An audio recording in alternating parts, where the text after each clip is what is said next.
ಉಡುಪಿಯ ಶ್ರೀಕೃಷ್ಣ ಮಠದಲ್ಲಿ ನಡೆದ ಇಫ್ತಾರ್ ಕೂಟವನ್ನು ವಿರೋಧಿಸಿ ಶ್ರೀರಾಮ ಸೇನೆ ಸಂಘಟನೆ ಇಂದು ರಾಜ್ಯಾದ್ಯಂತ ಪ್ರತಿಭಟನೆಯನ್ನು ನಡೆಸಿತು. ಶ್ರೀರಾಮ ಸೇನೆಯ ಮುಖ್ಯಸ್ಥ ಪ್ರಮೋದ್ ಮುತಾಲಿಕ್ ನೇತೃತ್ವದಲ್ಲಿ ಬೆಂಗಳೂರು ಸೇರಿದಂತೆ ರಾಜ್ಯದ ವಿವಿಧೆಡೆ ಪ್ರತಿಭಟನೆ ನಡೆಸಿ ಶ್ರೀಗಳ ವಿರುದ್ಧ ಆಕ್ರೋಶವನ್ನು ವ್ಯಕ್ತಪಡಿಸಲಾಯಿತು. ಇಫ್ತಾರ್ ಆಯೋಜನೆಗೆ ಶ್ರೀರಾಮ ಸೇನೆ ಆಕ್ರೋಶ. ಶ್ರೀಗಳ ನಡೆ ಖಂಡಿಸಿ ರಾಜ್ಯಾದ್ಯಂತ ಪ್ರತಿಭಟನೆ.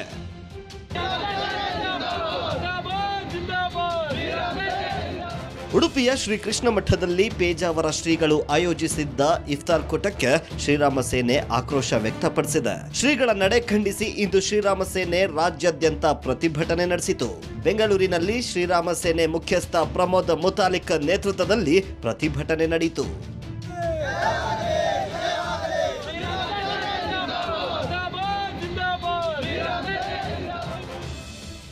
ಬೆಂಗಳೂರು ಅಷ್ಟೇ ಅಲ್ಲದೆ ಉಡುಪಿ, ಚಿಕ್ಕಮಗಳೂರು, ಧಾರವಾಡ ಸೇರಿದಂತೆ ಹಲವೆಡೆ ಪ್ರತಿಭಟನೆ ನಡೆಸಿ ಶ್ರೀಗಳ ವಿರುದ್ಧ ಆಕ್ರೋಶ ವ್ಯಕ್ತಪಡಿಸಿದ್ರು.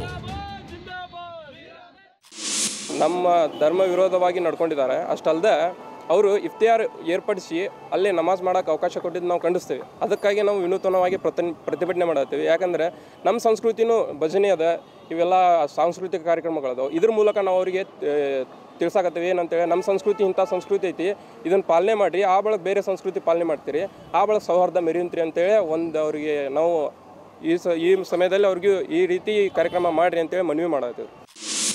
ಇನ್ನು ದಾವಣಗೆರೆ, ಕಲಬುರಗಿ, ಗದಗ ಹಾಗೂ ಬೆಳಗಾವಿಯಲ್ಲೂ ಪ್ರತಿಭಟನೆ ಕಾವು ಜೋರಾಗಿತ್ತು. ಕೃಷ್ಣ ಮಠದಲ್ಲಿ ಪೇಜಾವರ ಶ್ರೀಗಳ ಸಾನ್ನಿಧ್ಯದಲ್ಲಿ ಇಫ್ತಿಯಾರ್ ಹಾಗೂ ನಮಾಜ್ ನಡೆದಂಥ ಘಟನೆಯನ್ನು ಇಡೀ ರಾಜ್ಯಾದ್ಯಂತ ಶ್ರೀರಾಮ ಸೇನೆ ಹಾಗೂ ಹಿಂದೂಪರ ಸಂಘಟನೆಗಳೆಲ್ಲ ಇವತ್ತು ನಾವು ವಿರೋಧ ಮಾಡ್ತಾ ಇದ್ದೀವಿ. ಇದಕ್ಕೆ ಆಕ್ರೋಶವನ್ನು ವ್ಯಕ್ತಪಡಿಸ್ತಾ ಇದ್ದೀವಿ. ಒಂದೆಡೆ ಇಫ್ತಾರ್ ಆಯೋಜನೆಯನ್ನ ಶ್ರೀಗಳು ಸಮರ್ಥಿಸಿಕೊಳ್ತಿದ್ರೆ ಶ್ರೀರಾಮ ಸೇನೆ ಬೀದಿಗಿಳಿದು ಹೋರಾಟ ತೀವ್ರಗೊಳಿಸಿದೆ. ಹೀಗಾಗಿ ಹಿಂದುತ್ವ ಯಾರ ಸ್ವತ್ತು ಎಂಬ ಪ್ರಶ್ನೆ ಮೂಡಿಸಿದೆ. ಬ್ಯೂರೋ ರಿಪೋರ್ಟ್, ಸುವರ್ಣ ನ್ಯೂಸ್.